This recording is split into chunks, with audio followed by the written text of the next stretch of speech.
Dude, welcome back to the Dude Sports Podcast. I'm your host, PC, and we've got another great episode for you guys today. It is the dynamic duo, officially always back like we always are. Haven't left, always will be here, slowly together, talking about our dead football teams and looking towards the draft. God. Main for way out west. How's the week? How's everything going? Happy New Year, 2026. Yes, 2026 still going. Dudes in Sports. Hello, folks. We're still in the thick of things. I mean, playoffs aren't totally figured out yet. Happy New Yeah, Year, I mean, 2026. draft order. I mean, other than I think either of these teams is going to pick 18, no matter where they are, because they'll have a winning record, or I guess Baltimore would have a losing record. But just exciting stuff going on. I would like to mention that my team has always been worse than the Chiefs, at least since this podcast. And if I started with that energy, oh my goodness. Yeah, the Jets stink, and we'll talk about them. I've got quite a bit to say about them. Obviously, you're going to keep Glenn. I mean, come on, that's crazy. We'll see who these quarterbacks are. I'm not impressed with this quarterback class. Fernando Mendoza and Gene T in the backfield in Vegas. It sounds like Carroll's going to be gone, so they'll do some stuff there. But we're well within basketball season. I have the best basketball team on the podcast. That is a fact. And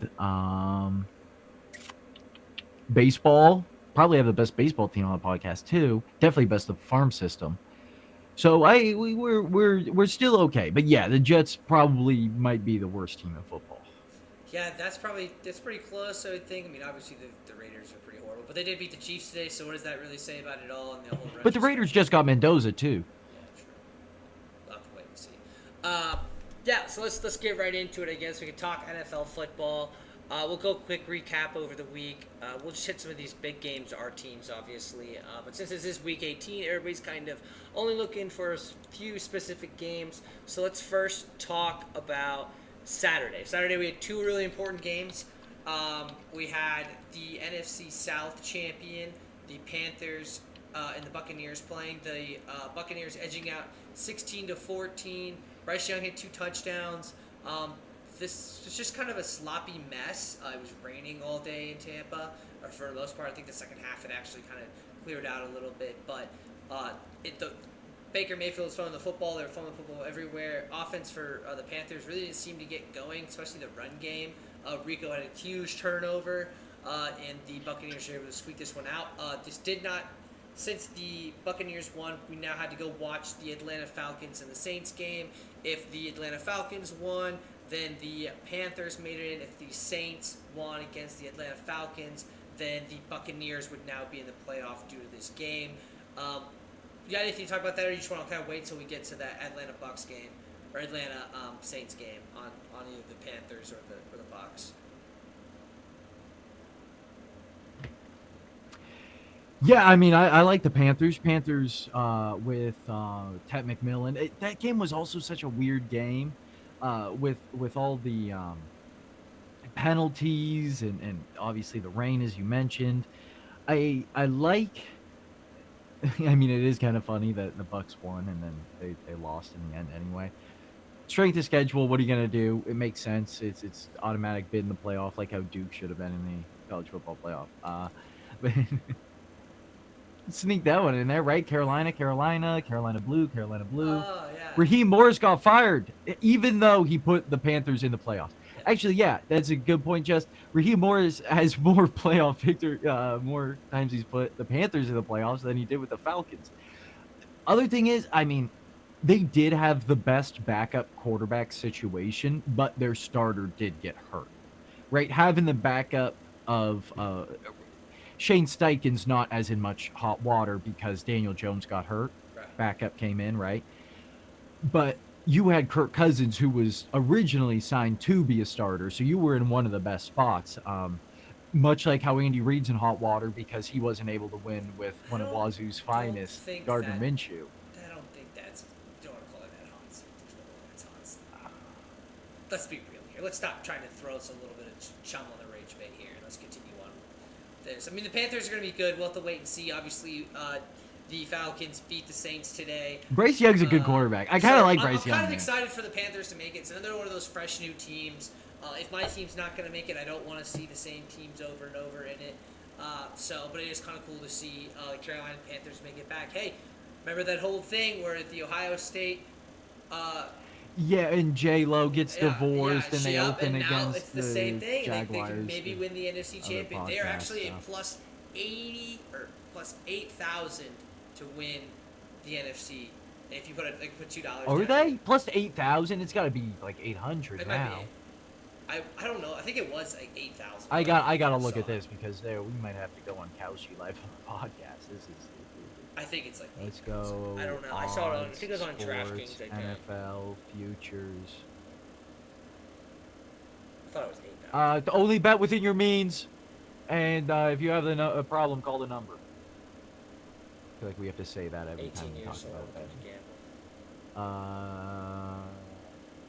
NFC conference to win. Panthers plus 6,200. Yeah, there you go. Yeah, I think it was earlier this week. Wow! It was like 8,000.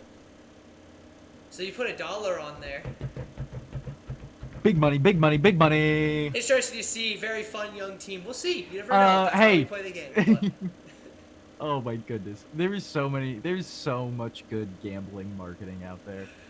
It is so funny. Like, just social media is a minefield when it comes to gambling marketing. It's like those. Oh my god. There's tons of stuff out there. But one of my favorite jokes I saw recently was you give him money to that girl, but you still ain't hitting. You bet you dating a parlay or something. It was pretty good stuff. But yeah, I don't know. To win NFC. What about to win AFC? Well, okay, let's just look at it this way. So the Panthers, worst odds, 49ers next, Packers, Bears, Eagles, Rams, Seahawks. Seahawks best odds, Rams right behind them, Bears at 4. AFC, we still have Steelers and Ravens. Right now the Ravens are higher favored than the Steelers. Chargers plus 1,200 tied with the Ravens, Jags, Texans, Bills, Pats, Broncos number 1. So they think this is going to be Bronco Seahawks Super Bowl with Seahawks winning with the Rams with the next best odds. So according to Vegas, the NFC Championship, and then right after the Broncos, you have the Eagles. So the NFC Champion is going to be, and the Seahawks are probably going to have to play the Rams and the Eagles. So according to Vegas, the Seahawks are going to have to, in their 3 playoff games, if it goes out the way Vegas is saying, they're going to beat the next 3 highest odds teams by beating the Rams in the title game, beating the Eagles in the second. Well, they'd face the Eagles in the second round, beating the Rams in the. They beat the Rams first because the Eagles are going to be a 3 seed. So it would be because if you everything. The Eagles would go to the Bears. Yes. And then you would and they'd win. Think that the Eagles would win, so they'd have to beat the Seahawks. We can go into playoff predictions here. Gosh. Stuff, but yeah, no, it's a huge number there. So, but hey, they're in the playoffs. Anything can happen. Let's talk about the afternoon game. And that Seahawks defense really shutting everything down, shutting Brock Purdy down. The Seahawks have probably the best. Would you say the best defense in football? Close the Seahawks? Yeah. I mean, I don't know what dominant. stat nerd is gonna get into the flipping comments and say whatever about anything, and what number means anything for that kind of stuff. But it is tough to say, man. Like, McDonald, he's in that conference. He took the number 1 seed, and the NFC's got the best offense. Defense, yeah. They won it through a defense. Like, good, but I'm not. You give him a week to prepare against any team in the playoff. Hard to say that he's not going to do some nasty stuff. Yeah. Hey, I think I've really enjoyed that defense. Brock Purdy had a pick, 127 yards, not that great. CMC on the ground only hit 23 yards. Sam Darnold had 198, but then Kenneth Walker had 97, and Zach Charbonnet had a huge touchdown, 26-yard run. He had 74 yards as well. Bob Saleh's defense isn't bad either. No. 49ers got a good defense. Even the Rams have a good defense. The only problem I think about with the 49ers defense is just they don't have Warner right now. Do the Seahawks have the And one worst is offense out of those three, in your opinion? no. I think the 49ers have the worst offense. I think if they had Ayuk, it'd be different. He's gone. Oh well, right, but he's like obviously he's gone. But what I'm saying is, if he Yeah. wouldn't have done it, whatever, been doing whatever he's done all season, that would be a really great one. Yeah, but I think Seattle. I mean, Cooper We'll talk Cup about the hasn't AFC played in a second. any that great.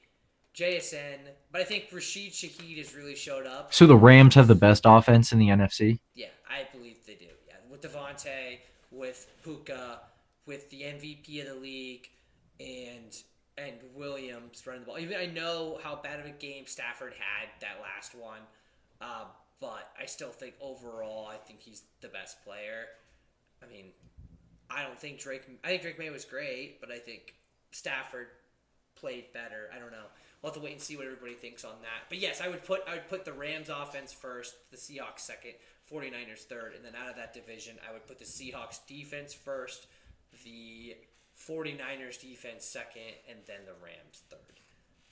So I think the Seahawks are the best overall Which team in that. I think aggregate, like if we did like the whole Ken Palm, right? You subtract that one from that one, and this is your aggregate. I think they're all equal to 2 then, based on what you just said, because they were 1 and 3 and 1 and 3, and the Seahawks were 2 for both. Seahawks are 1 and 2 because the Seahawks are the number one. Oh, defense. okay, yeah, So Seahawks Seahawks 1.5 one, and okay, 2. yeah, and then you have you have 3 and 2. All right, so that's the NFC. Yeah. AFC. AFC, we're looking. Wait a second. AFC, you've got obviously the Broncos and Bo Nix. You've got the Patriots. You've got the Jags, the Texans, the Chargers, the winner of this game. Who am I missing? What'd you say? Patriots, Broncos, Chargers, the winner of this game. Jaguars, Texans. Texans, right? 2 from the AFC South, 2 from the AFC East, Oh, 2 from the AFC can't West, say. and 1 from the AFC North. Okay. Which, and right, Baltimore I think would have been the 8 seed. So it was pretty. AFC was pretty even this year compared to the NFC. So with that in mind, if we're looking at the chat right now, and we're now getting to this, Jess. The Bills. I don't know why I'm not thinking of the Bills. That's the one I forgot was the goddamn Bills. Oh yeah, well yeah, the AFC East, you got the Bills and the Pats. So Jess says that the Broncos and the Texans both have better defenses than Seattle. Now, right now, does that matter? Not for at least the next 2 games for Seattle and 2 games for the Broncos. For sure. I don't know about the Texans, but I think the Broncos and Seahawks is a really good debate. I don't know. I think the Texans pass rush is my favorite in the NFL. Now the problem is that and that's kind of like the thing that I'm going with is that, like, yeah, if we're talking Madden or even me as a coach, like what kind of athletes I want out on the field, I think, yeah, player wise, we're looking at the Broncos and the Texans. They have kind of more star names out there. I'm saying that if you give Mike McDonald, the defensive coordinator, a week to plan, or 2 if he's playing against either of these fucking teams, Jess, right? Because he's gonna be in the Super Bowl, so he's gonna have that Pro Bowl week. But in the NFC, if you give him a week to plan for that offense, I don't know if there's a team that can out-offense him in that regard. I think the Seahawks offense may be able to find more holes in the Texans defense or the Bronco defense as far as like a system or play calling wise, where I do agree that the player, like, hey, the Texans and Broncos AFC Pro Bowl defense after the Patriots make the Super Bowl or whatever is going to be the better defense for sure by players. But I think Mike McDonald's the best defensive play caller, which gives them the best defense. Yeah. The other thing is, do we think Broncos or Texans beat the Bills or the Ravens? Giants or the The Chargers. Bills are the biggest one out of that AFC that you're like. So right now the AFC betting odds, according to Vegas, Steelers last, Chargers, Ravens tied next, Jags, Texans right above, Bills are behind the Pats, and then Broncos are the betting favorite. The only reason that the Bills scare me is because they have that kind of playoff experience. It feels like at quarterback, like Bo Nix hasn't played in the playoffs. Drake May, there's a lot of high expectations. Buffalo finally doesn't have to go through Kansas City, which I mean, like that's been an Achilles heel of them in the playoffs. Like if we're looking at it truthfully, they don't have to go through Kansas City. It's wide open. It's like the perfect opportunity for them to actually make a Super Bowl and potentially win it. I think their defense is really good as well. Kind of underrated. James Cook, that offensive system. But, I mean, they can... And, like, the weather thing is sometimes you think of a factor. It's not going to mess with them because they play in Buffalo. I mean, I don't know. I think Buffalo... Man, I really like the Broncos' defense, though. I think Bo Nix will be really, really good. I think it'll come down Did Denver or New England play anybody? Is the question. Like, come on. The top 2 seeds in the AFC, and let's be for real, like, you got the Bears and the Eagles on the one side in the NFC, and you got the Jags, maybe even the Chargers. Like, there are some fraudulent teams here that I feel like we could just kind of pick out and say. And I feel like the Broncos, now Sean Payton has the experience, Bo Nix doesn't have the experience. Yeah, that's what I'm thinking is why. Like, it is tough for me to put eggs in a Bo Nix. But then we look at Sam Darnold, and we go, Sam's only had the one, and he didn't look too hot in that. And those defenses really carry him. I mean, there is a lot of veteran leadership on that Denver Bronco defense. I mean, I don't know. I think it'll be a tough matchup for whoever. I hope I get to see a Broncos. I mean, I guess I really don't hope because it's my 2 least favorite teams in the league technically. But I mean, whatever. But I have Josh Allen playoff stats if you're interested. Sure. Okay, he's 7-6, 65% completion. 3,300 yards, 25 touchdowns, 4 picks. 700, almost 700 yards on the ground with 7 TDs. Yeah. Lost 2 fumbles. Now, these are where he's lost. He's lost on the road in Houston, on the road in Kansas City, on the road in Kansas City, at home against Cincinnati, at home against Kansas City, and at Kansas City. Yeah, so 4 of their 7 losses are Kansas City. Then it was Cincy when they won the Super Bowl. Houston, they won, so, but, I mean, I don't know. You have another play against Kansas City Dynasty that was of that, the 5-year span or whatever from last year to, whatever, when Patty won his first Super Bowl. But, I mean, I don't know. I really like their run offense. I think he has those are good stats for Josh, I feel like. I mean, especially the low turnover rate. I mean, 6 turnovers in 13 games. It's not great, but it's like he's not throwing a pick every game. Maybe he had, I don't know, we don't know the specific stats. Maybe he threw 2 in one game. I don't know. But he's like really good there, and I think that defense is just going to hold up to where they can really, the offense is going to carry it. But I think also defense wins. So I don't know. AFC's wide open. It's really interesting to kind of put a number on it. Let's just do it now so we can get this out of the way because it's just starting. And if Howard and K-Stel just decide to join us, I heard Howard was out scuba diving with the natural tree frogs of the Amazon. He's scientifically looking at them to make sure that they're doing okay. Yeah, he needs to make sure that population's staying up. He's one of the lead guys in tree frog enology, I think it's what it's called. So hopefully he'll be back. And K-Stel, 10-man contract. Go figure, he's not here, but it is what it is. Let's do our Super Bowl prediction. Just give me a team from the AFC, team in the NFC, Super Bowl. That's all we'll do. We'll just kind of just do it for fun. We'll kind of keep track. That's what we do it for college football that we'll go to next. I have our stats from last week. But P4, or maybe for way out west, excuse me, got to use your government names once in a while. What is your prediction for the Super Bowl? Buffalo Rams, I guess. What? I don't know. Oh my gosh. Are you sure? Like, really, in my heart of hearts, like what my favorite Super Bowl to watch would be as a fan, Baltimore, Carolina. That's the one I want to see. That would be the funnest for me. Like that one, I just hope for like 700 yards of offense and fucking pick sixes and just a bunch of fun shit. But I guess I was just fucking around on Playoff Predictor today, trying to figure out what the Jets need to happen to get the second overall pick, and it happened, by the way. But Congrats. I guess it's Rams Buffalo is probably, but that's probably if the Rams don't have to meet the Seahawks. Like, right, you'd have to hope, and that's kind of the way the playoffs work, right? It's a bracket system. It's not an aggregate kind of deal. You have to beat who you play. No, you're not really necessarily.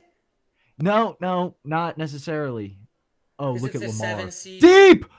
Oh, shoot! Yeah, the Ravens are good too. No, Flowers. Oh my gosh. See? Like that, and then Tet McMillan doing the same thing all game. Like that would be awesome. So your official pick's probably Buffalo Rams. I get just to get Seahawk fans mad.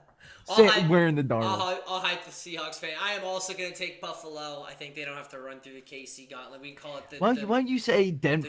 Oh yeah. Well, okay. I said Buffalo, and Buffalo's in my division. You got to say Denver. But I don't want to see a Denver Seahawks Super Bowl again.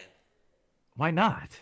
I don't want to see it. I don't know. I like seeing different teams in the Super Bowl. If it's not my team, yeah, those aren't even close to the same. Like what? You're like doing baby level, like red guy versus blue guy. Fine, I'll take. There is nobody on the same. Make Jake Morgan happy. Shout out Jake. We should clip this just to send it to him. I will pick the Broncos to win the NFC. And guess what? My betting record. My AFC. My betting record when I bet on people, they don't do so hot. So let's go Broncos. Yeah. I might put some. You bet Pavia. Yo, wait. No. I'm a Broncos dummy. It is what it is, man. Sometimes it hurts. All right, so B4's gonna pick, or gosh, this is your government name. Maybe from way out west picks Buffalo versus the Rams. I'll pick the Broncos and see. You know what? I know I want to put on the record Baltimore Panthers. We'll put it in. We'll put it in hash. We'll put it in the in parentheses. I want that on the record.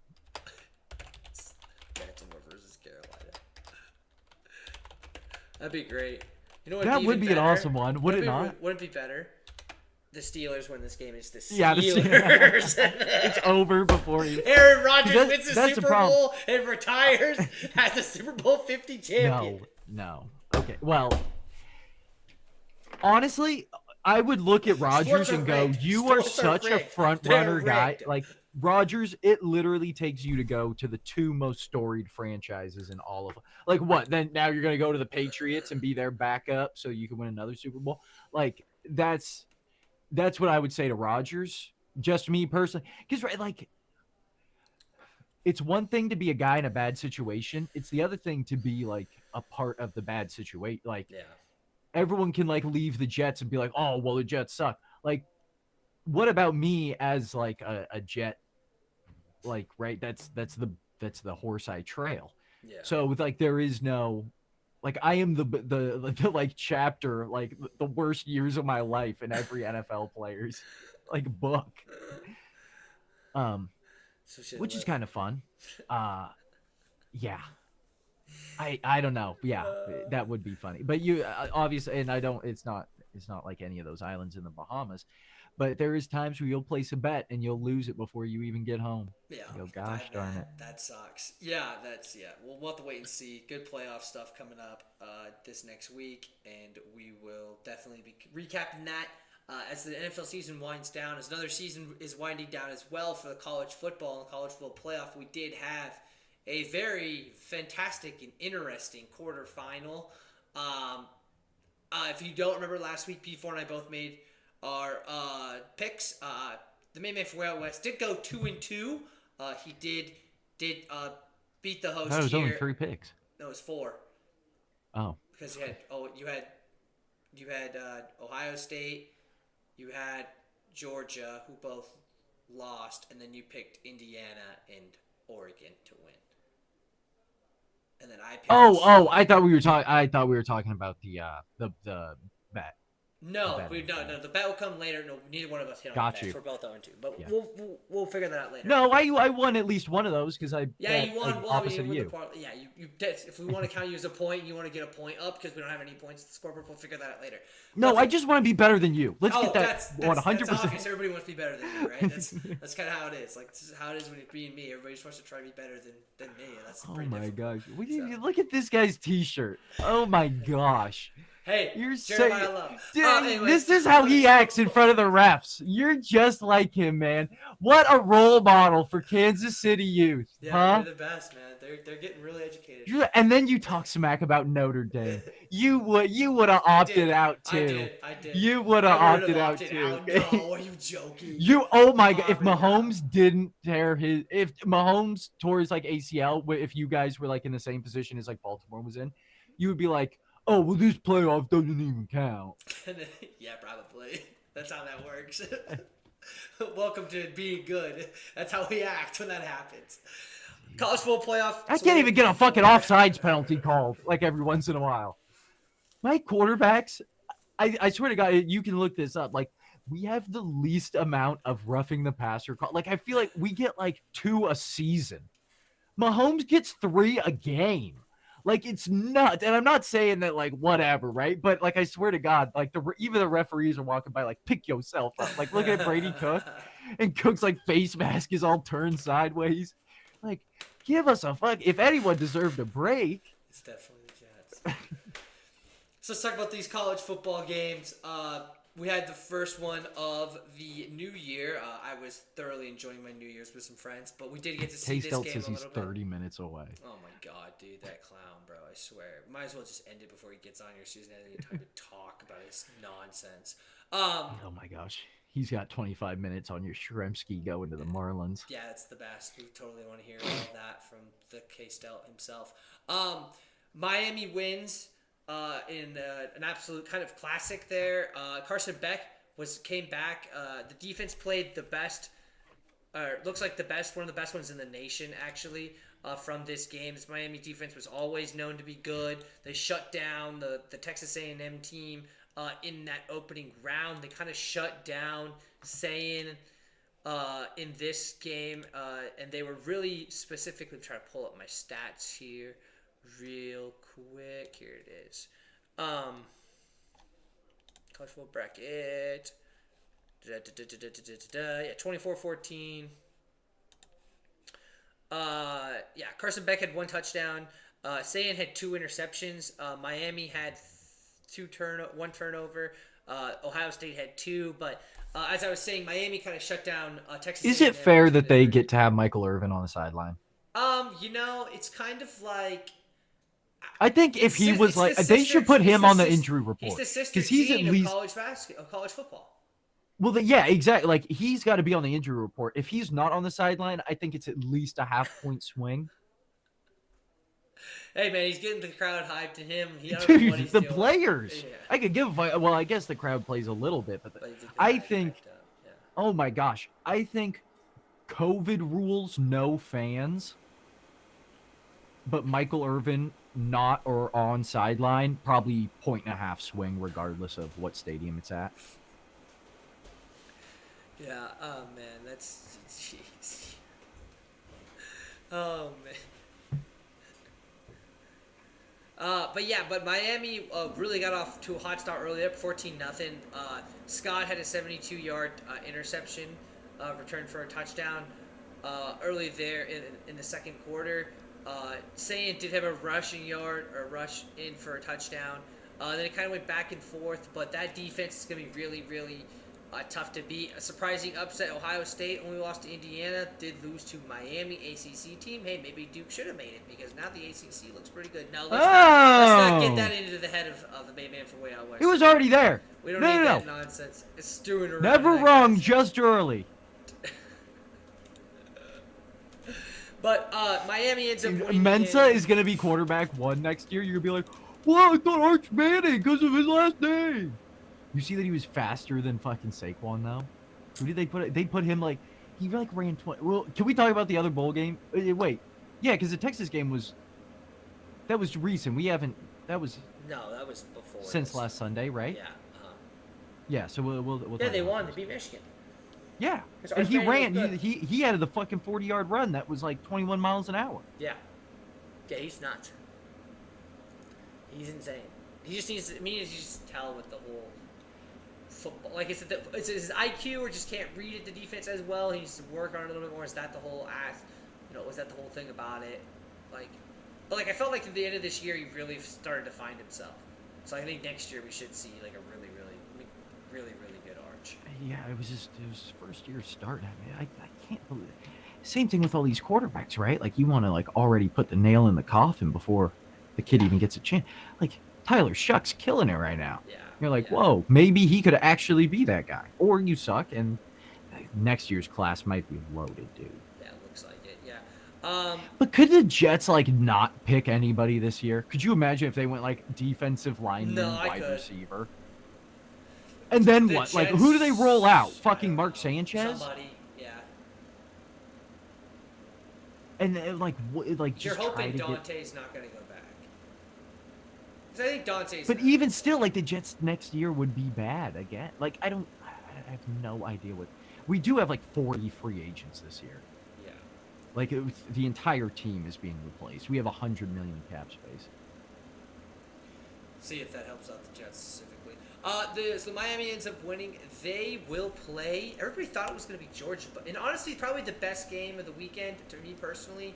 Ole Miss upsets Georgia, 39-34. Trinidad Chambliss, backup beginning of the football season, played Division II football at Ferry State.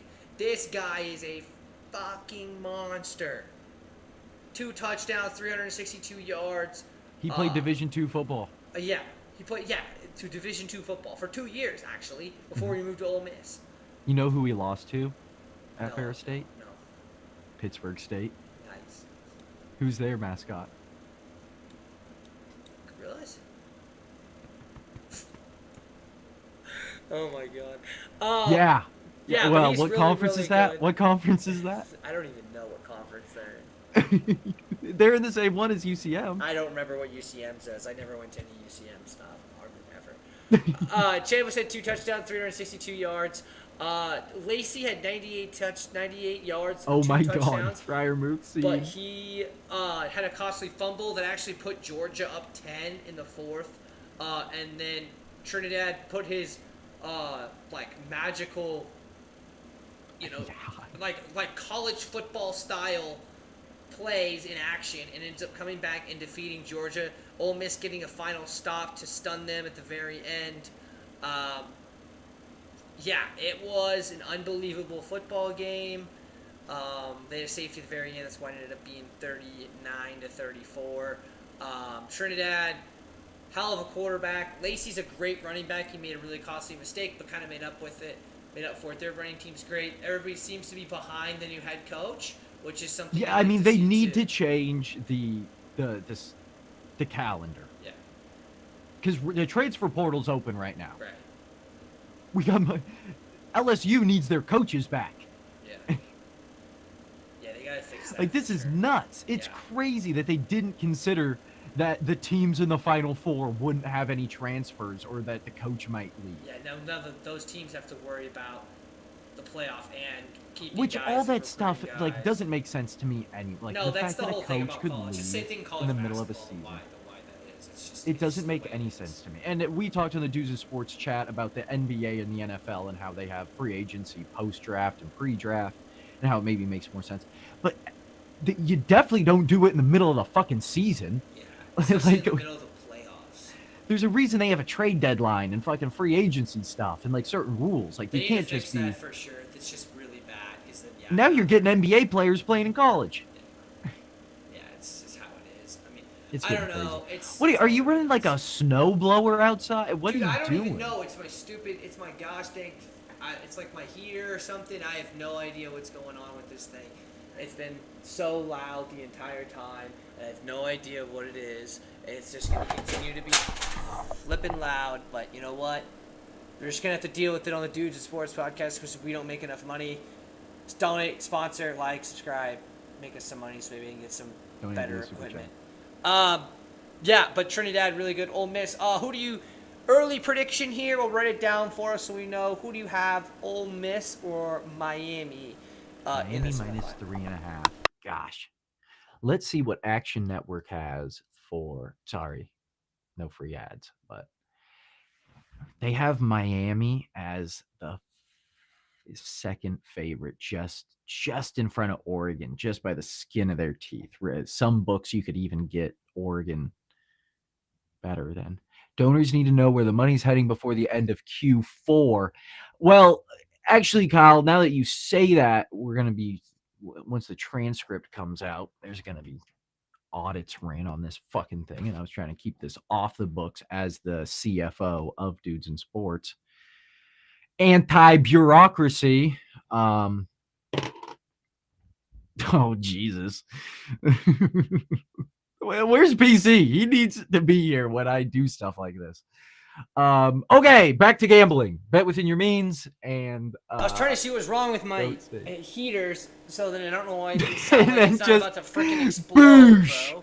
I have no idea what's going on with that thing, and it's gonna piss me off, and it's gonna be in my background of this whole Oh, we're just video, gonna and see I'm that just I gonna say rage out, Howard and then we Johnson get to, play. and then we can literally talk about the KU Jayhawks, but I don't even started on that rant I'm gonna go on. If that Hey, doesn't we're blow not up, talking we about. can We're maybe not talking about that word. No what ifs the and KU buts or about it. We're not on that yet. We're not going to keep my cool until we get to that section. Okay? But you have Ole Miss or do you have Miami? I didn't even hear. Yeah, I didn't go with enough. Yeah, game. Jesus, our chat is. Um, I didn't take enough underdogs last week, so I'm gonna go Ole Miss. Ole Miss. It might be a little overcorrection, right? If you're behind on the fastball, sometimes you might be a little too in front of it the next time. Hey, it's top. Hopefully it stays. So I might be doing that now, but I am gonna go Ole Miss in this one. Yeah, really good matchup. Carson Beck. It would have been kind of cool to see him play Georgia. I am glad it is Ole Miss because Ole Miss was kind of a team that you kind of like didn't seem like they had a big odd shot to make 3 it minutes in here. 50 seconds. Does my AFC champion make the playoffs? down by wait, or they have to do the extra point now, right? Told you, Rodgers winning Super Bowl 50. Put it on there. Okay, but what would that even mean for, like, in your mind? Do you think that in my mind that would mean something? No, it wouldn't mean anything to you. Like, would it mean more to Packers? Like, in my mind, I think it would mean more to Packers fans. I guess he's going through the AFC, right? Like, that he's doesn't. going through the AFC. I mean, if the Packers lost, yeah, no, but the Jets aren't good. It's not like they would beat the Jets. If he beat the Jets in the playoffs, but the Jets weren't even good enough. Yeah. And if he was on the Jets right now, would they be where they are? I just think it'd be funny. I just think it'd be funny. Can't I think something's just funny to be funny? Yeah, but you're trying to like put it like you're trying to rage bait me with it that like it doesn't even like that doesn't even really compute to like how it right. How well, it's I just like why would I do it like that if I was rage baiting? I'd just say the same thing about Darnold. Like well, yeah, exactly. Like the Darnold thing doesn't. That's doesn't really I just affect think it'd be me funny either. that Aaron Rodgers was bouncing. Zach Wilson would really piss me the fuck off though. God, I love Z-Dubs. I love Zach Wilson, man. All right, I'm going to take Ole Miss as well. I think Ole Miss is the better football team. I really like Trinidad. I hope he stays at Ole Miss. I've heard rumors from the really great word of mouth or from, I guess, over a text message of Howard saying that he's probably going to stay at Ole Miss. But we'll see. It'll be a really good football game. This next game is going to be the one that people kind of call the national championship just because it seems like the two better teams. Yeah. But it is what it is. Let's talk about the games before we get to that matchup. Let's start with Oregon, Texas Tech. I will come on this podcast and right now and say I was wrong about Texas Tech. Their defense I was correct about. Their offense, Morton sucked the entire game. They were terrible. It was awful. Who? The quarterback for Texas Tech? Oh, for Texas Tech, yeah. For Texas Tech is Morton. I always think it's Mateer, but it's Morton. Morton played like in Oklahoma. Right. Morton threw 2 interceptions, had 2 fumbles of his own, for 4 turnovers total against a really good. Now Oregon's defense we knew was good. I think they really demonstrated how they are one of the best, if not the best defense in the nation. I mean, I would say that about Miami. I think those two guys compete. And Indiana's defense is pretty dang good as well for different aspects and different reasons. But Oregon shut them down. Dante Moore did not play very well. I mean, doesn't matter. You still get the win, right? You don't have to really show up every single game. You get one interception, no touchdowns. But at the end of the day, the defense. Didn't he run for one though? Yeah, I want to say he did. I can't remember. He might have. No, he didn't. Okay. Well, Jordan got them both. but the running game was clicking for Oregon.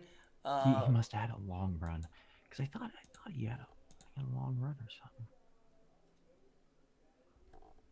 So Rushing we'll have to Dante wait Moore, and see. a long of 0. No. Kyle says, will the actions this weekend Long of reshape 8. the NIL money for Texas Tech? I don't think so. I think you just go get somebody new. I think it showed it worked. It just they didn't get the right quarterback. Did someone from Scientology go to Texas Tech? I don't know. I mean, I think that it really just got to look at who are your alumni. That's all it is. Yeah, I mean, I think they're still going to pump money into it. I think Texas Tech's program wasn't that good, and then all this money came in. Now they're demonstrating that, hey, we actually made the playoff. Well, yeah, no shit. So, like, they're going to continue to pump money. Well, that's what Kyle's saying on the chat. He's like, well, is it going to reshape their NIL money? No, they're going to still pump the same amount. They're just going to find a different quarterback. Yeah, they'll probably do more. Yeah, what are you talking about? This guy, not even on the podcast. The actions of this weekend. What happened this weekend? Venezuela? Is there like a bunch of guys who were in the military that went to Texas Tech? Oregon beat Texas Kyle, Tech. don't tap into this whole schizoid posting thing, because I'll go all the way deep. I don't need that right now. Let's Look up Texas Tech founder early life. I mean, what are we trying to do here? Last game of this weekend was Bama. Oh my God! How do you not cover that guy? What's the flag for?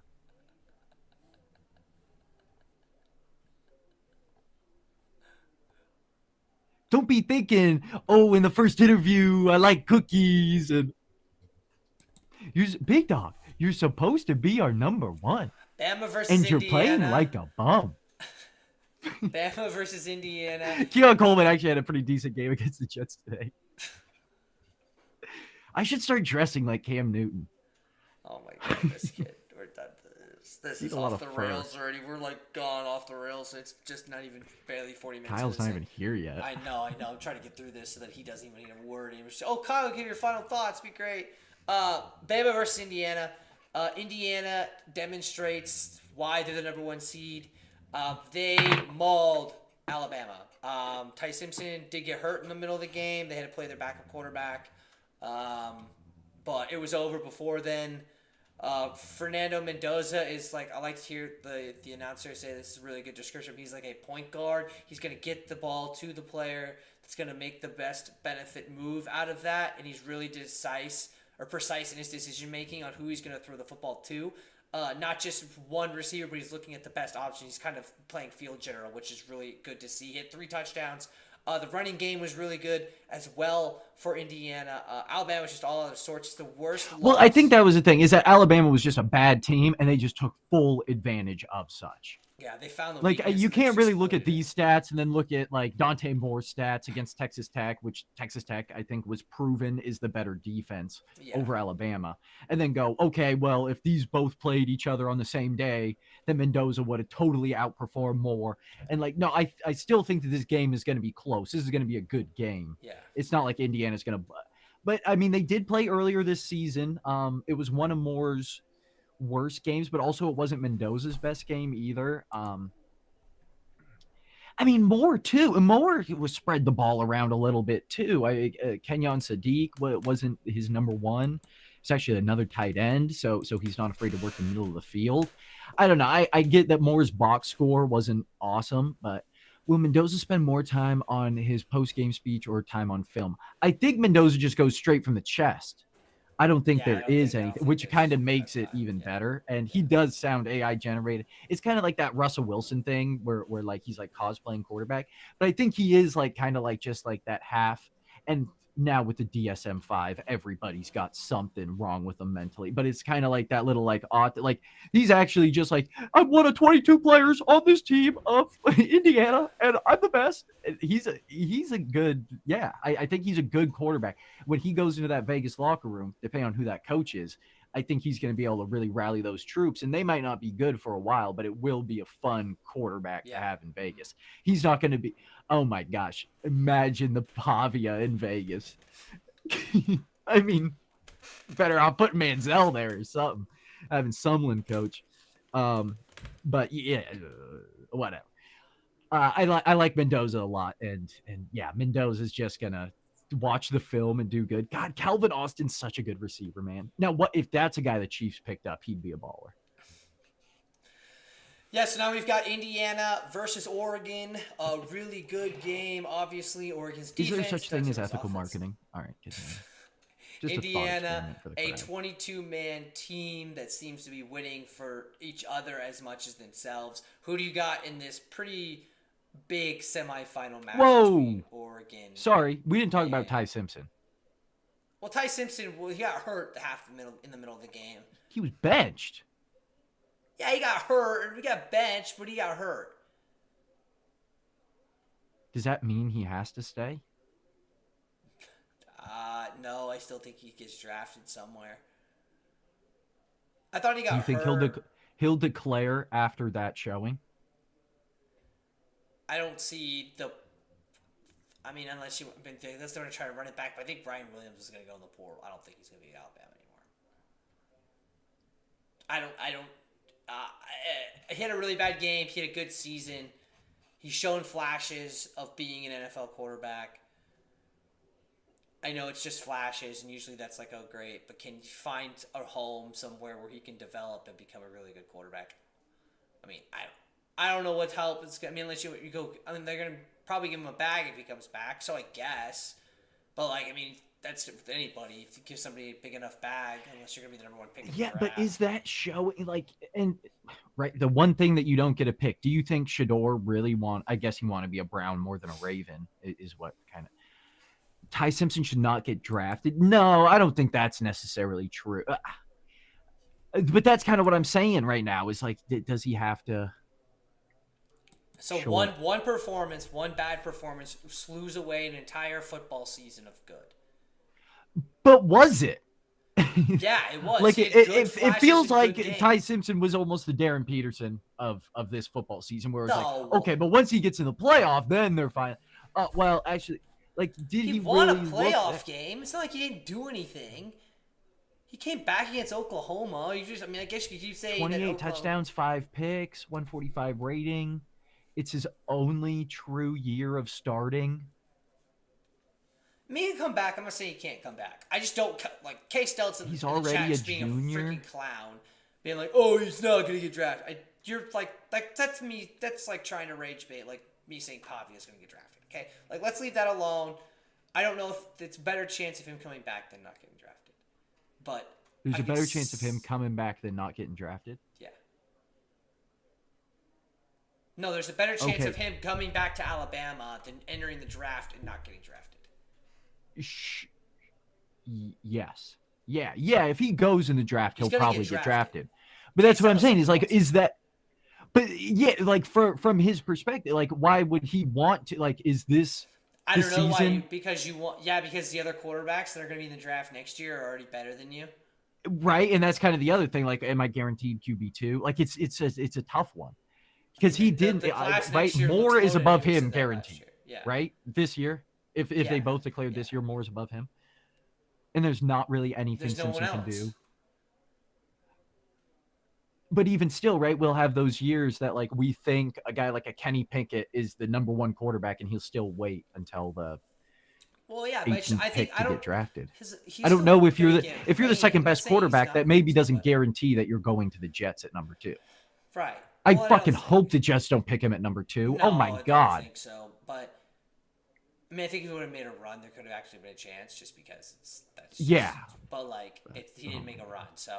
I don't know. I think he still gets drafted.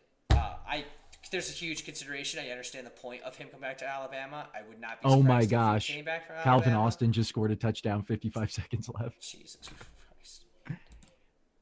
My God. But That's a yeah, lot of so time. you have Indiana or you got Oregon? Let me see this line. IU -4. I like Oregon betting, but I think I am going to say Indiana moves on. It will be Indiana versus Ole Miss in the national title. All right, I also considerably think that as well, but I'm going to switch it up just so we have something different. Hey, wait, because I might. I have Ole Miss, Indiana written If on I the went, dog. if I went Oregon, would you go Indiana? Yes. Then I might go Oregon. Yeah, I would go Indiana. Yes, that's my true team that I think is going to win is Indiana. Yes, and we both have. I want to look at the box score of this Indiana-Oregon game. Mendoza 20-30, 215, 1 TD, 1 pick. Moore 21-34, 186, 1 TD, 2 picks. Hemby 19 carries, 70 yards, 2 TDs. Davidson 8 carries, 7.5 average, no touchdowns. Receiving, Benson had the only touchdown. It was a 44-yard pass. Surratt had a good game for Indiana. Tackles, sacks. Indiana had 6 sacks to Oregon's 1. He missed the extra point. Oh my God. Only... Does that mean it's only a 3-point game? Yeah, a 2-point what game. It's a 2-point game.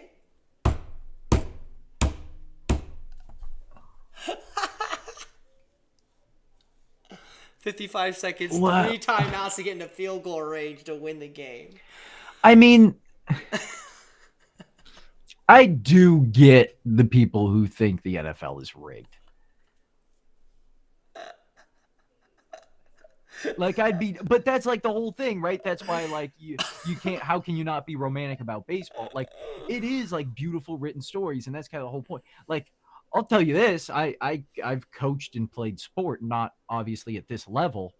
I can't imagine they treat NFL practices like fucking ballet though. What a return! They're already halfway there. Yeah. What's this? Justin Tucker's coming out of the tunnel.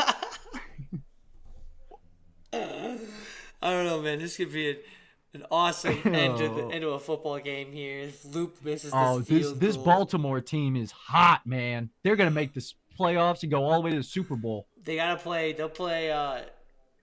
They'll play the. Who's the 2 seed? The Bills. No, they're the. No, Bills would be 5. Yeah, they wouldn't play the Bills. So the 5 seed. They'd play the Patriots. No, because they're division. No, winner. That's right. They're a winner. 4, they would play the 6. That would be the Chargers. Oh, they could beat the Chargers for sure. Chargers are 7. Bills are 6. They play the 5. Who's the 5? I don't know why I keep blanking on this stuff. That would be the Bills. I thought the Bills were 6. Texans? The Texans, yeah. Oh. The Texans is the 5 seed. The Bills are the 6. Chargers are the 7 seed. Yeah, they're almost in field goal range. That's ridiculous. Texans at 4-5, Ravens, Steelers. So it'd be the Texans. Oh, that's right, because the Texans beat the Bills. I thought they had the same. They do have the same record, but the Texans beat the Bills. Yeah. Oh, and that's going to be the Monday game. Lamar's good on Mondays, I think. That's something I just pulled out of my ass. Oh, 39 seconds left here. We'll get into this. Can I call this game? Am I allowed to? I don't know. It's a good question. I actually really don't know. I'm not going to be showing it. Yeah, I don't know. I'm sure it's fine as long as you're not showing it. Isn't it awesome that the Chiefs can do that every single play and they never get called? Yeah, it's pretty great, honestly. I love it. Lamar, shotgun. Henry, to his right. Looks deep. Pressure by Watt. Steps up in the pocket. Looks to run. Dumps it off out of bounds. Hawkins was in the area. Just gotta get a little closer. Lamar's, here. yeah, 3rd and 7 here. Lamar just needs to find some space. I think if he would have ran, he would have had a better shot. I mean, they haven't used any of these timeouts. Having timeouts allows you to use the middle of the field more. Yeah, he could have hit DeAndre. He was telling he wanted DeAndre to go up the field. Yeah, You should have just move up dunked the it. field. But yeah, like, let him be a playmaker. How many more air yards did you want on that? Okay, so 31 seconds. They still have all timeouts. You don't want to do a fourth. You definitely don't want an incomplete pass here. You want a completed pass or a run for sure. This should not be a 4th and 7 situation. Lamar takes a snap, stiff arm, can't get away, throws the ball out of bounds, 4th and 7. You have 3 timeouts. There's no reason to not complete a pass there. It should be at worst 4th and 3, 4th and 4. There is no reason to have 2 straight incomplete passes on those downs. They didn't even give the ball to Derrick Henry at all for one of those. They have 3 timeouts. Yeah. I mean, Lamar tying his shoe, calls the huddle. Steelers defense is really good, man. They went blitz on 3rd down. Let's see what they do. You can't really drop out in the coverage. Okay, so they take the timeout. 21 seconds left, 2 timeouts, 4th and 7. You got to get 7 yards this play. No shit. It's easier to get 3. Get 2 plays of 3 yards, 4 yards. Yep. Get a first down. Derrick Henry not even involved in that final sequence. It's already 1 minute past when K-Stelt said he would join. Go figure. Probably come in here and take about 45 minutes of the podcast just talking about whatever. So you've got Indiana Ole Miss and I've got Oregon Ole Miss. Correct. Yep. I'm taking both the underdogs. Yep. If Moore wins the title, then there should, because Mendoza can't come back. He's a 5th year. Correct. But if Moore wins the title, he wouldn't have much left to play for, right? Like, No. What, you want to go back to back? Oh my God, did Likely come down with that? Holy shit! Holy shit! What the fuck? Yeah, you think? Oh, Rodgers. Dude, I thought that was caught, then picked, then caught again. Yeah. Oh my dear goodness. 4 verts. You go that way.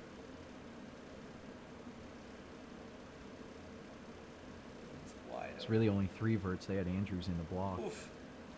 Great catch. Hopefully they can make a field goal to win the game for them. All right, let's talk. I still get my Buffalo Rams pick if they lose, right? We keep that one on. No, they're not going to lose. They're not going to lose. All right, let's talk college basketball. We'll have to wait and see. You sure? I guess I need to get all this stuff off my chest. It's just like it's just been brewing all weekend. Gonzaga almost lost to Seattle U. Yeah, Gonzaga almost lost. Almost only counts in horseshoes and hand grenades. Let's see if they make this field goal. They're just gonna knee it down to about 2 seconds. I'll talk KU at the end here a little bit. We'll talk some of the bigger games. Bigger games Saturday, Friday and Saturday. Biggest game on Friday, Nebraska Cornhuskers beat Michigan State. Pretty crazy in Nebraska in that atmosphere. Always knew that Nebraska had a really good atmosphere, really good fans. If they are really good, they are obviously legit. They beat Michigan State. They're going to move in the top 10. Is Michigan State really that good, though? I really think they are that good. I think they've lost to the 2 best teams in the Big Ten. Okay, let me rephrase that. The best 2 teams on their home floor. Does that make sense? Like, I think the atmosphere of Nebraska really matters because I think those fans are very passionate. They're finally good. That, oh my goodness, we got a clown. Just an absolute clown. We beat them in Michigan State in Lansing. Yeah, you're right. You did. And it was close only counts to horseshoes and hand grenades, but it was a very closely contested game where you had to beat them by a last second. Well, like you're saying with Michigan blowing all their teams out, Duke has played just about everybody close. That's kind of Duke's MO, and that's been their MO. He missed it! What? Why couldn't Aaron Rodgers do that with the Jets? Why couldn't he force? Oh his my kick? god. Oh my god. Dude, that's crazy. That guy's getting death threats right now. His family in Baltimore. That's nuts. We're gonna let Turk. If you didn't know, they missed the field goal. Steelers move on to the playoffs, play the Texans. That'll be a good one. We're talking college basketball. Let's go through everything. K-Stel probably has something to say about some of these stuff. Skip Bayless. This is not automatic for Luke.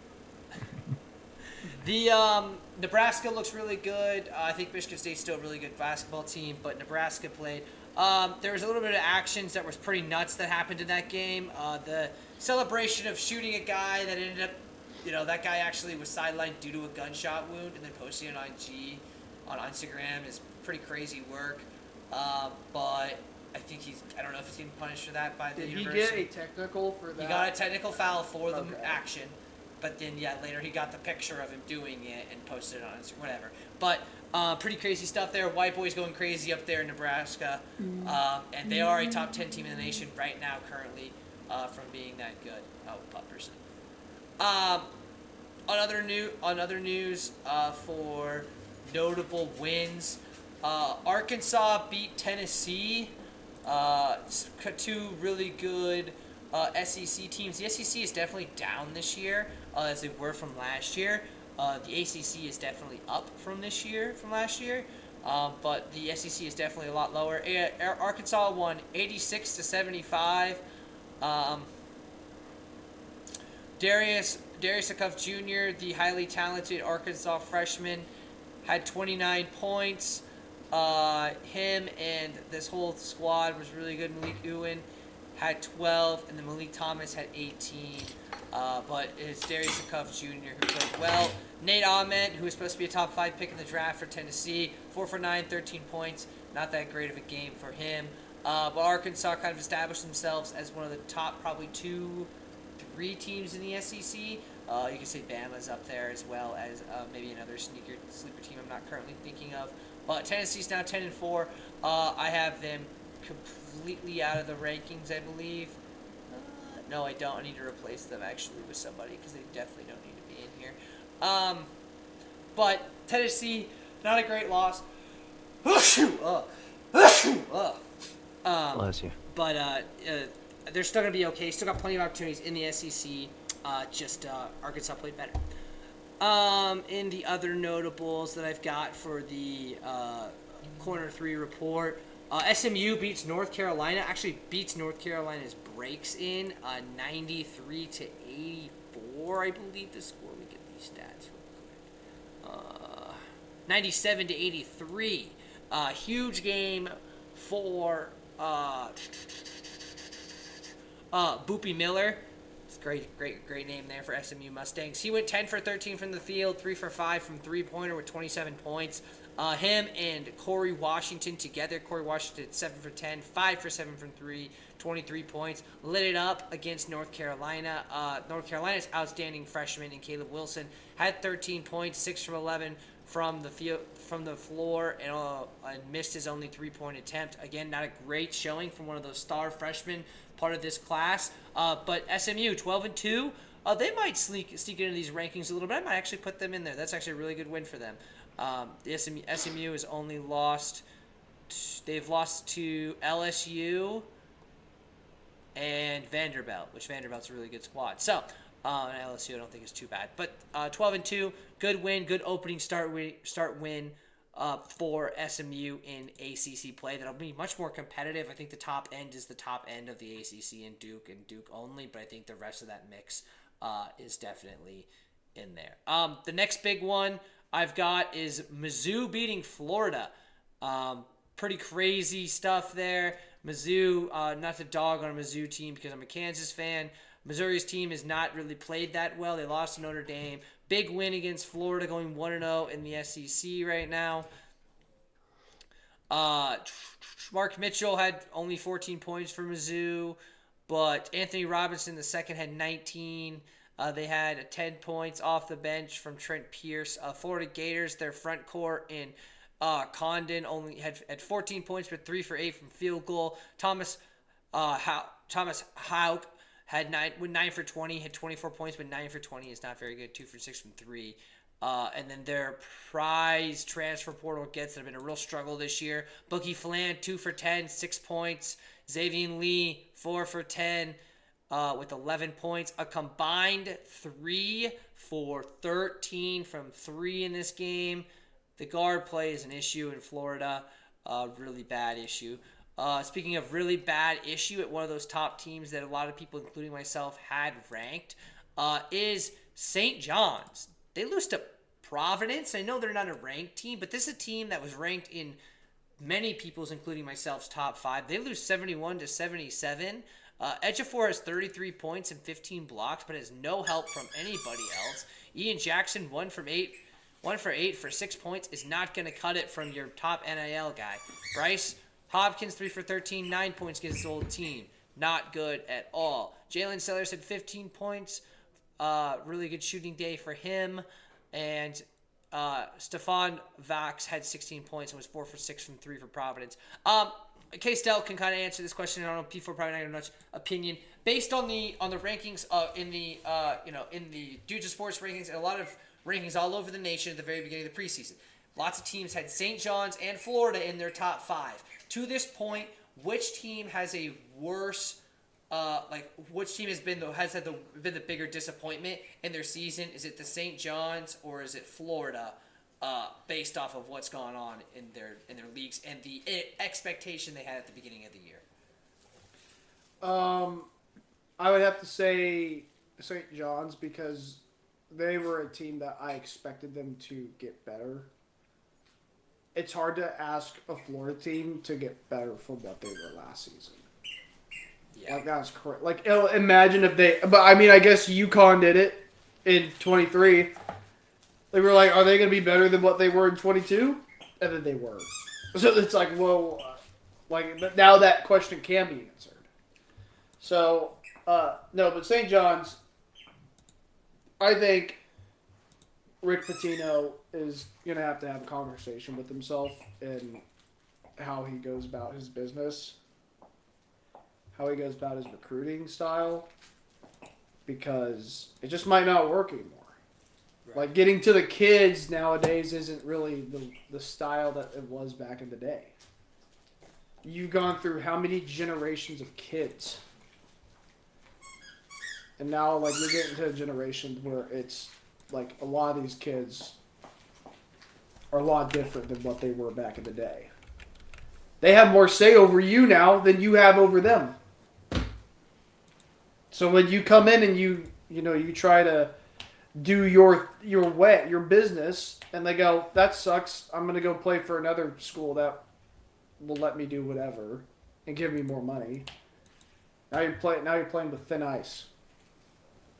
Yeah, I totally agree with you on that. I think St. John's is the bigger disappointment. Just because Ian Jackson coming in, Sellers, Ejiofor coming back, this team looked like it had the pieces to be really successful. It is blown up in their faces. It is pretty unbelievable to see there at St. John's after all the hype from last year, and then the blow up they had in the NCAA tournament, and then now having this season so far is pretty brutal. Florida is going to be pretty brutal for them as well. But we'll just have to wait and see. Let me fix this thing real quick. I'm trying to fix this, update this top 25 because I screwed up on it. Because I had Tennessee went way too high. They're way up there. Yeah, notable. There's other notable ones here. In just 2 seconds. Let me get this here. Illinois there and Tennessee there. Okay. Other big games that happened as well. Georgia beat Auburn in an OT thriller, 104-100. Georgia did not quite crack my top 25. However, if there's like a 26 or a 27, that's where Georgia is right now. They have a huge game against Florida coming up this week, but really big win. Auburn was one of those teams that were kind of looking was going to be pretty good. I think loss of Pearl, as I thought in the beginning of the season, was going to be a major impact, even if it is his son taking over. It's two different people, two different coaches. The son of the younger Pearl is going to have to learn how to be a coach in that league. It's going to take some growing pains. So I think Auburn will figure it out eventually. Just don't know if it'll be this season. Good win on Georgia. We've already talked about Nebraska. Alabama kind of solidifies himself as the top team in the SEC. Big win over Kentucky. That was a really fun game to watch. Where's this game at? They won 89. Actually, wasn't that great. 89-74. Aiden Holloway for Alabama played really well. LeBaron Fillon had 17 points, but Aiden Holloway had 26. He was 6 from 8 from 3, just lights out. And it also really helped. There were some good bench points coming off as well. Kentucky lost. Otega Oweh had 22 points, but did not shoot the ball very well. Everybody else kind of just did not play very well. Didn't play very well. They are now 9-5. Kentucky is another one of those teams that's kind of been a disappointment. I still have them ranked even at 9-5. Not very well, but they've lost some really good teams. So we'll have to wait and see on them specifically. Now we can talk our top 3 teams of this podcast. Let's talk quickly about the Duke Blue Devils. They did edge out Florida State 91-87. It was a close game there for a while. For most of the game, it was pretty close. I'm not saying I know, it was close. Close only counts in horseshoes and hand grenades. You're right. They still got the win. Still looked like a really dominant team. What did you see out of your Duke Blue Devils during this game? Maybe before that last. Yeah, they're pretty good. Good squad. I mean, Caden Boozer isn't awesome, but he's decent. He can kind of send the ball around a little bit. Let's look at the stats real quick. Who's our second leading scorer? Isaiah Evans. I really like him. Ngumba, he's awesome. Kind of sat behind what's his name last year? Who was our guy last year? Proctor. No, Malawak. Oh, Malawak. How's he doing for the Suns? Is he playing? Yeah, he's playing some. Not a ton. Mark- the Suns Mark are actually Williams a taking playoff most of his team. take? But yeah. Well, Yeah. because of Grayson Allen. No, because of Devin Booker. He went to Kentucky, so it doesn't even matter. Caleb Foster, I'd still like to see a little bit more He out just of. beat He's the shooting Thunder, really by the good way. from the field. Suns just beat the Thunder. 82 games in that season. Jeez. Raiders just beat the Chiefs. Yeah, but that's like saying that's the. Anyway, I digress. Who else is shooting good? Dame Sar, I'd like to see a little tiny bit more out of, but you know what? What are you gonna do? I mean, yeah. Malik Brown, good defender. God, you're a pain. Yeah, this is a good team, dude. Yeah, they are I a really good team. Yeah. They're playing Michigan this regular season. Their schedule's not anything to sneeze at. The ACC looks pretty good. You have the We Ville play coming Michigan. up. You play the Ville next at Louisville. That'll be Yeah. a good game. That's on Tuesday. That'd be one Florida of the State's a only- good team. Yeah, they're all right. Yeah, they're like 7 The ACC is good. They are pretty good. You guys They're talk Big 12 guys talk about the ACC like it's the fucking West Coast. It wasn't conference. really that great last year. This year it is much better. There are some definitely great teams in that league. Fully. Well, understand KU that. wasn't that great last year, and you know what? They kind of still are. Hey, you know what? I'm tired of your attitude. Okay. I'd be too. Yeah, ridiculous. Before we get in our KU rant, let's talk quickly about the Iowa Hawkeyes and Isaiah and all of them. They had a really good game. They had a really big game against UCLA, and they completely dominated. Bennett Sturts, shout out to him again, man. 27 points, just a freaking baller. If you haven't gone and watched him play basketball, just go watch. He lulls his defender to sleep and then just makes 3-pointers in people's mouths. It's a very slow-paced, time-methodical offense, and they were fun to watch. Isaiah had a good game, played some good minutes, had some good points. Needs to work on the three-point shot a little bit, but who cares? They're winning. I'm excited for all that team. Hopefully they can do really good in the Big Ten. I do not know if they are a top 4 Big Ten team. They're on that cusp of the 4 or 5 in the Big Ten, I think, because you've got Michigan State, Purdue, and then USC, and you got Nebraska in there, and then you got probably Iowa. I think probably they're at the 5 range right now. Still a tournament team, still plenty of time to make some more waves and gain a better seed, put yourself in a better position to go as far as you can in the NCAA tournament. All right, happy-go-lucky. I don't know why it has my government name on the screen. Shouldn't, but it does. We're going to talk KU basketball.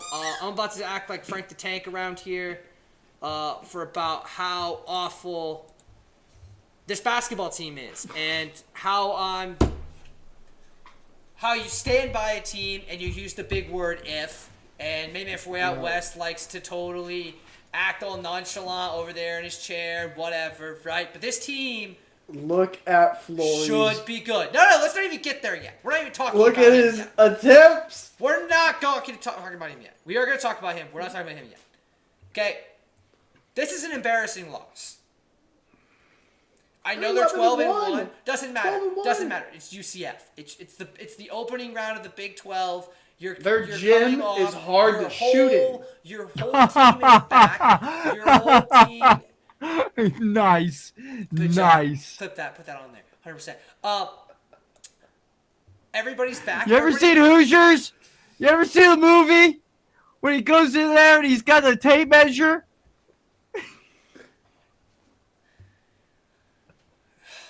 Jesus, every time I have a podcast with you guys, you just make me lose my train of Sorry, thought. It's continue. just ridiculous, dude. Continue with what's going to What? I'm trying to remember now, but maybe for way out west is throwing all these random whatever Hoosier bullshit, whatever. Oh my god, I can't even handle it right now.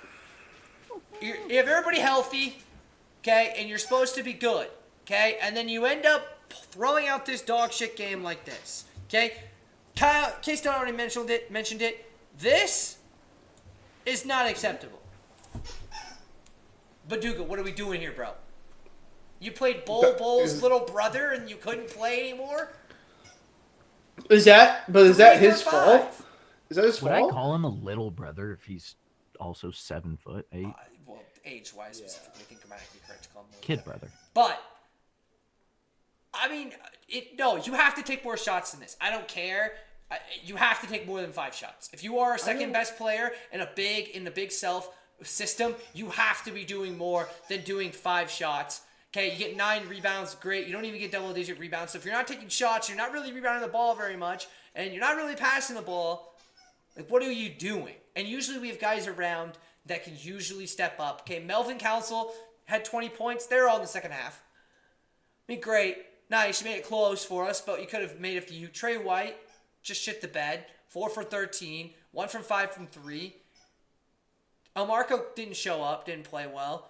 Rosario's been trash. Our third guy that's supposed to come in and be really good at the three-pointer. Garbage. Can't shoot the 3. And then we get to Peterson. It's like, just shut him down. Let's just shut him down. Let's just do it. Let's just do it. Because what's the point? If you're not going to finish the game and you're just worried about your draft stock, just go. The team plays better. Now, it is growing pains. I get it. I'll probably be a totally different person, maybe hopefully a different person in 2 or 3 weeks about this stuff. They did just get Darren back, and they are starting to learn again how to play with Darren, who does take, all the shots. Where they're much more, everybody's kind of throwing the ball around. Everybody's getting their shot up, right? But Darren Peterson kind of took all the shots. You start to lose the game. Oh! Hamstring. Coach, get me out. Coach, we're down 5. I can't make this about me on the floor losing. I can't lose. My hamstring. I can't. We're not doing this no more. I'm done. Cut it. Let's just be done. Let's just be done. You want Bryson Tiller taking more shots? No, I want Flory Badunga taking more shots. But then what's Tiller going to do? Tiller didn't even play. Look at right below. Well, I mean, I guess did. Based on the box score. Yeah, but based on I mean, he played 27 minutes. Did he really? He was out there doing. I didn't he was see doing him. cardio. I didn't see he was him. doing cardio. I didn't see him. I didn't see him on the floor.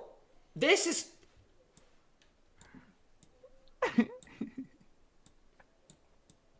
I can't even highlight him. I'm so mad. Right? Okay, maybe he did something. 4 boy, like everything you were 2 saying turnovers. about Badunga. What are we doing? Tiller was worse. What are we doing? Was John Bull really the biggest stomper to destroy the 2 bigs of Kansas? Looks like it. I mean, Riley Kugel had a great game. God, he's Didn't gonna be shoot so very good on the well. Suns next year. this game is whatever.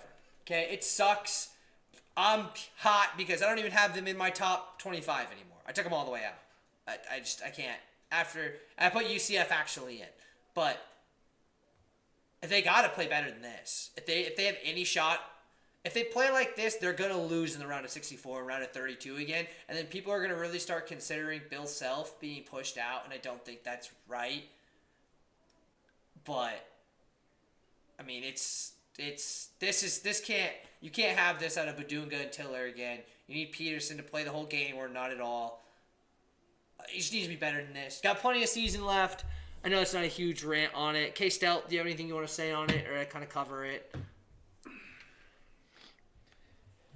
I have the biggest take of all season. I think that this game was just a simple example of the kids just haven't played the game long enough, and they haven't played in a long time. They just played a bad game. They just played a bad game. Played a bad game, coached a bad game. I don't know why Darren can't get this figured out. I don't know why there isn't somebody else. I think, and part of my reason is because I believe the Kansas athletic department believes that their training staff is like the best in the nation, which they are not. They are not. I can 100% promise you they are not. Darren needs to go seek help from somebody else other than the Kansas trainers because they don't know what they're doing. This is not a hard task. Listen, he's either done, he either cannot play, or something else has to be fixed, or the rarity where they are right and they go, we have never seen this before. He can play and then he can't play. Or PC's right and he's a baby and I can't play. It hurts. I don't know. We don't know what's happening.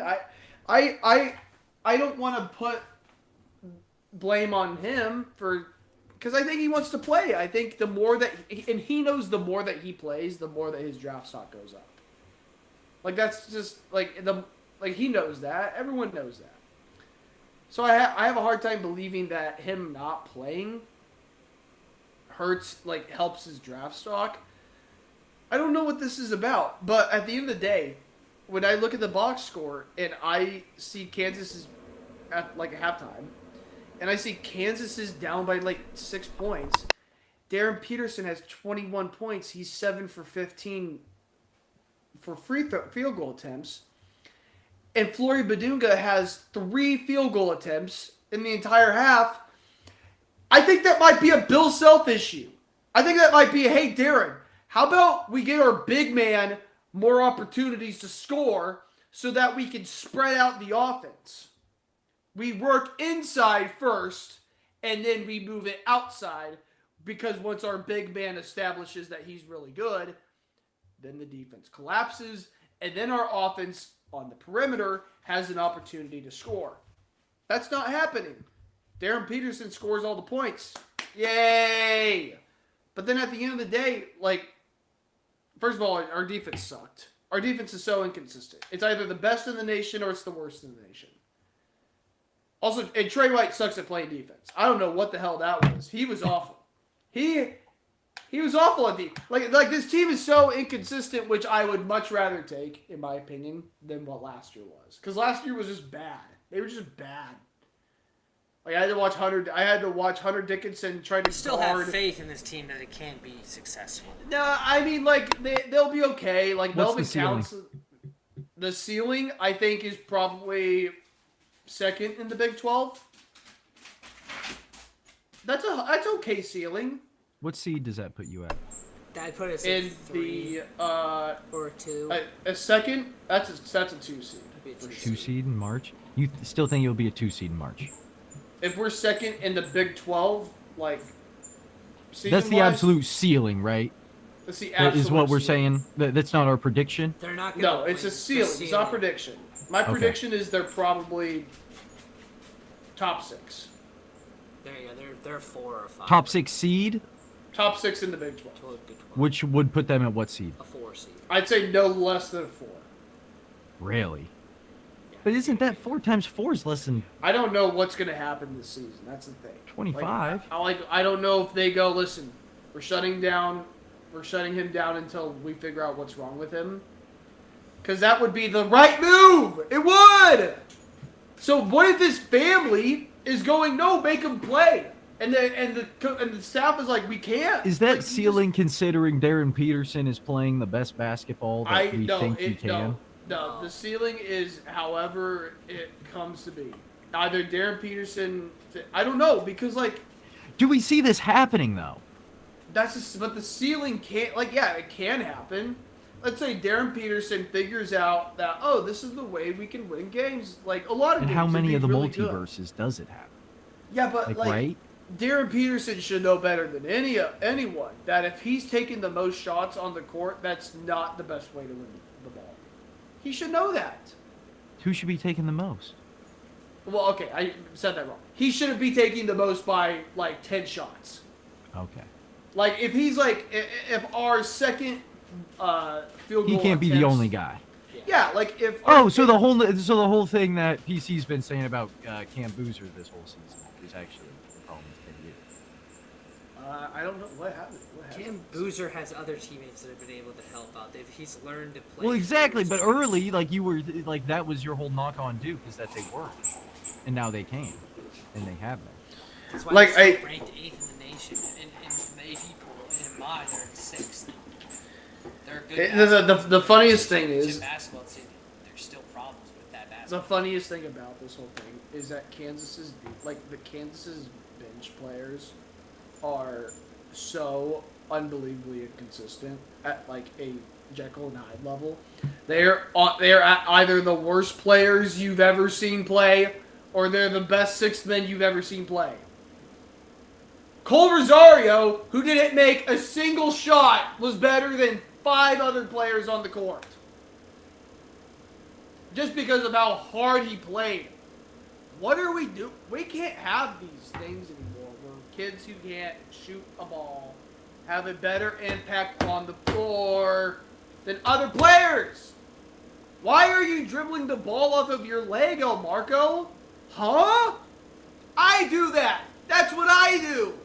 I'm a 23-year-old married guy who gained 20 pounds of extra lard on me. I dribble the ball off of my leg in the intramurals in the rec league. That's what I do. Not you. That was 2 years ago. You are 6'3", you are lean, you can jump, and you're way more athletic than all 3 of us combined. Whoa, whoa, whoa, whoa, whoa. All 3 of us combined. And you can't be dribbling the ball off your leg. Jabari McDowell, you can't be airballing threes. What are we doing? Airballing threes? I airballed 1 3 in the rec games that I play. I don't take shots. I don't get up early and take shots. Shows. Bill Self, you gotta tell the players to get the ball to Flory. Flory, you gotta work to get open. You getting your shot happens way before you catch the ball. We all know that. You gotta post up. You gotta know what your position is.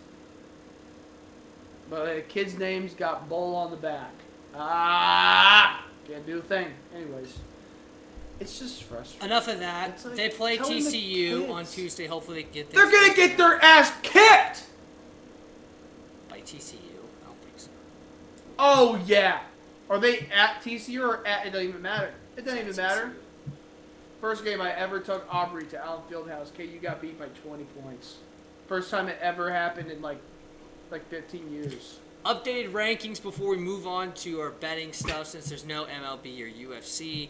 I've brought a few teams into the rankings. At 25, I brought UCF in. They're 12-1, good basketball team. 24, I've got the Ville. After they lost to Stanford. Yikes. Kentucky down there at 23. Villanova enters the rankings at 22. SMU enters the rankings after beating North Carolina at 21. Tennessee holds the 20 spot. At 19 is Illinois. 18 is North Carolina, kind of take a tumble down after that loss to SMU. 17 is Iowa, still a really good basketball team. 16, Virginia or Texas Tech. 15, Vanderbilt, still undefeated on the basketball scene. Really good offensive team in the SEC. Could win the SEC. Right above them, I do have Arkansas. I think Arkansas has played better games than Vanderbilt has. And they did just beat Tennessee. Put them barely over Vanderbilt, but not by a lot. At 13, I've got Michigan State. After the loss to Nebraska, really close game, really tough road environment. Not too concerned about the Spartans. At number 11, I've got Alabama. 10, I've got Houston. I've moved Nebraska all the way up to 9. They are legit. I think especially at Nebraska, they're even more legit. But I've got them at 9. I've got Purdue at number 8. I've got Gonzaga at 7. BYU at 6. UConn still at 5. Duke still at 4. Iowa State at 3. Michigan at 2. Arizona at 1. I know Michigan just stomped all over USC, and that gives a lot of credit. I don't want to punish Arizona from the number 1 spot until they lose. They won as well, maybe not in not dominant fashion as Michigan has. They still have great wins. I'm not going to move Arizona down. I'm not going to punish the team for continuing to win basketball games. If and when they lose and they move down, that's when I'll move Michigan up into the number 1 spot. But the only reason they still have Arizona over Michigan, even after the blowout win over USC, is that I had them in the number 1 spot, and I'm not going to punish. So, yeah, that'll be it for our college basketball. Really good games this weekend. We'll definitely catch up with those as this conference schedule now starts to heat up. All right, we are going to do our... I did. The Saints only lost by 2, and so did the Panthers. I was getting points with both those. Fuck you. Oh, I didn't realize the Saints only lost by 2. That's what I said. All right, whatever. Congratulations. Give yourself a cookie and a pat on the back. And a point! I'm going to give you a point. Don't worry. All right, P4 beat me in the betting combat last week. Wait, one more time. I didn't hear you.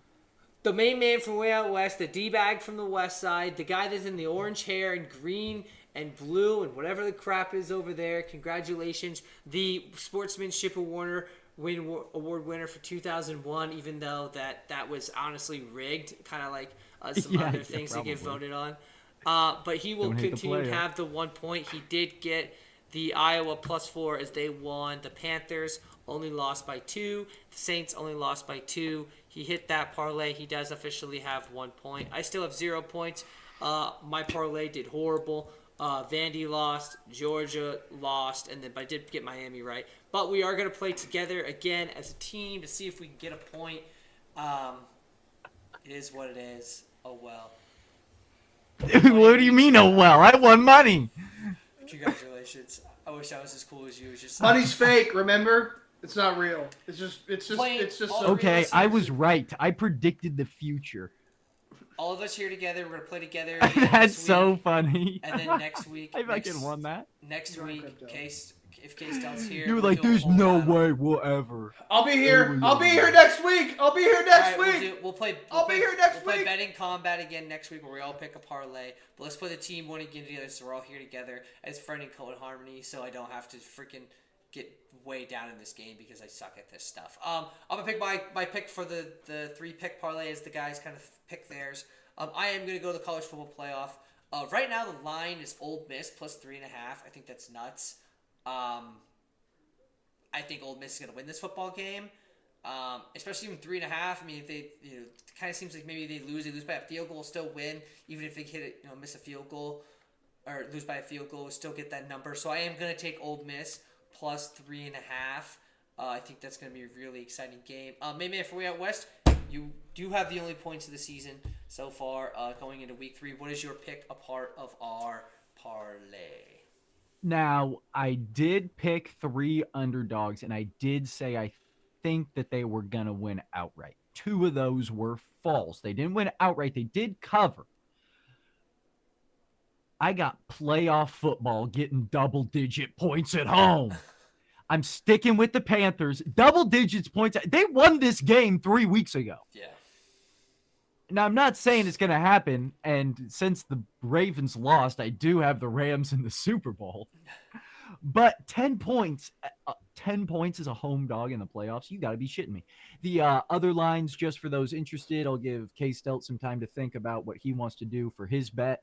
We've got Green Bay as the favorite going to Chicago, 1.5 points. Buffalo going to Jacksonville. Those are the two Saturday games. Is LA in the afternoon going to Carolina, and in the evening we have Green Bay going to Chicago. That's 5 p.m. Pacific on Prime Video. Sunday, we wake up 10 a.m. We've got Buffalo going to Jacksonville. Again, the away team is the favorite, Buffalo -1.5. We got San Francisco going to Philly. That's in the midday slot. Philly -3.5. So Philly's our first home field favorite. And then same thing in the evening game. We have Los Angeles going to New England, 3.5. We'll see if any of those tackles come back. I think LA is a good team, and New England this season hasn't done great against good teams. They did have a third-place schedule last year. San Francisco, Philadelphia, I think is a great matchup. Philly getting 3.5. I do like that line. Typically, you give home team 3 points, so that's an even matchup in Vegas eyes. Maybe a point, half a point for Philly, and then maybe half a point for New England as far as against LA. Then the Monday game, we have Houston going to Pittsburgh. Houston is, again, the away favorite at -3. So we have to assume that if it was in Houston, it would be +6. Gosh, Carolina getting 10 at home in a game that they won. Yeah, I'll take that. So, K-Stout, what's your pick part of the parlay? Okay, I'm confused. P4 talked about like 5 teams. He just did it for fun. He picked the Panthers +10. Okay, so the Panthers was your pick, and you did the college playoff. Yes, Ole Miss. Okay, cool. I'm not. Okay, no, mine's pretty simple. College basketball. I'm not doing college basketball. No, we'll do mainstream. I got a pretty easy one. I got money line Bears. Right now, I'm looking at -108 Bears, which is kind of silly. Yeah, I mean you're getting 1.5. Just take the point and a half. Point what 1.5? So you have 1.5. I didn't know if it was Green Bay -1.5. Before the game even starts, Chicago's leading by a point.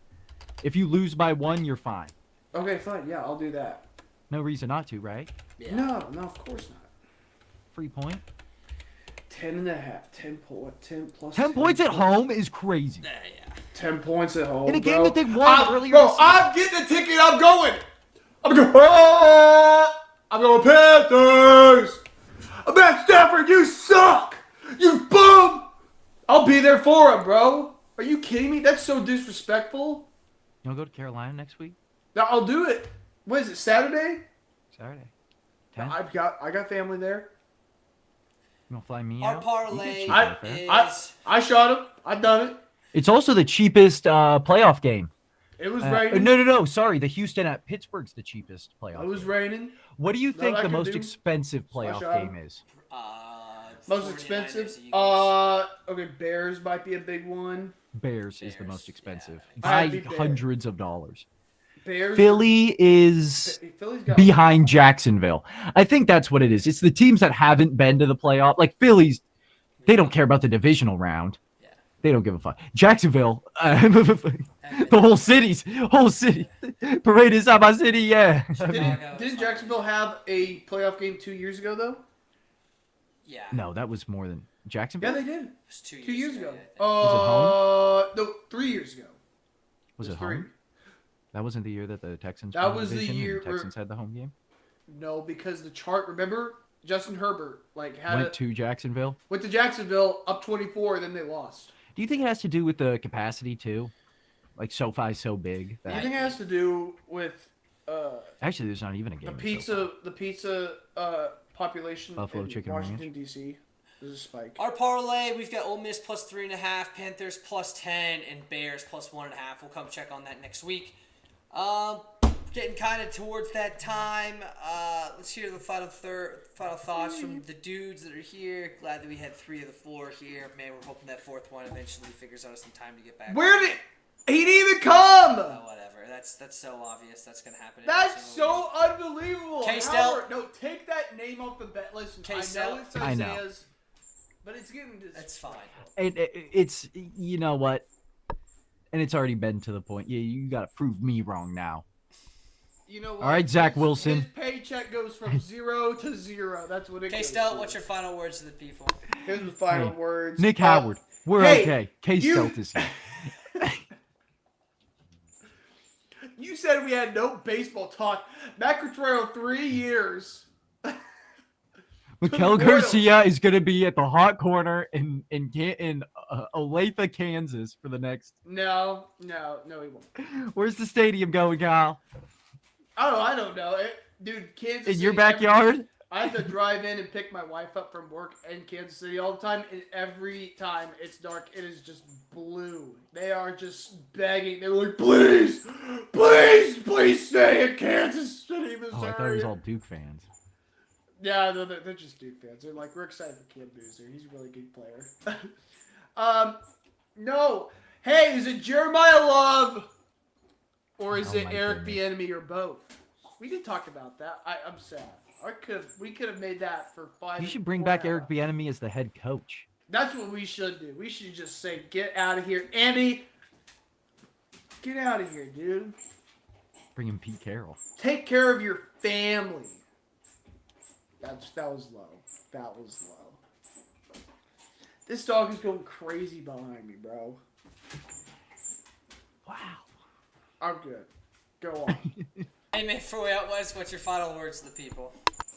Yeah, I mean, as always, like, donate, subscribe. Thanks for spending your Sunday evenings with us. This was our last regular season football. It is 2026, as we mentioned, starting the show. First Sunday of 2026. Football's over now. Jets are basically on the clock, right? Mendoza's going to be a Raider. Mendoza's a Raider. You heard it here first. Jets are on the clock at 2. We'll see who declares, who doesn't. God, man. We got Duke. We got the Mets. NBA, I guess, is kind of going on. High school sports, support sport. Spring football's coming up. The UFL will be back. There's a couple of arena leagues popping up that should be fun.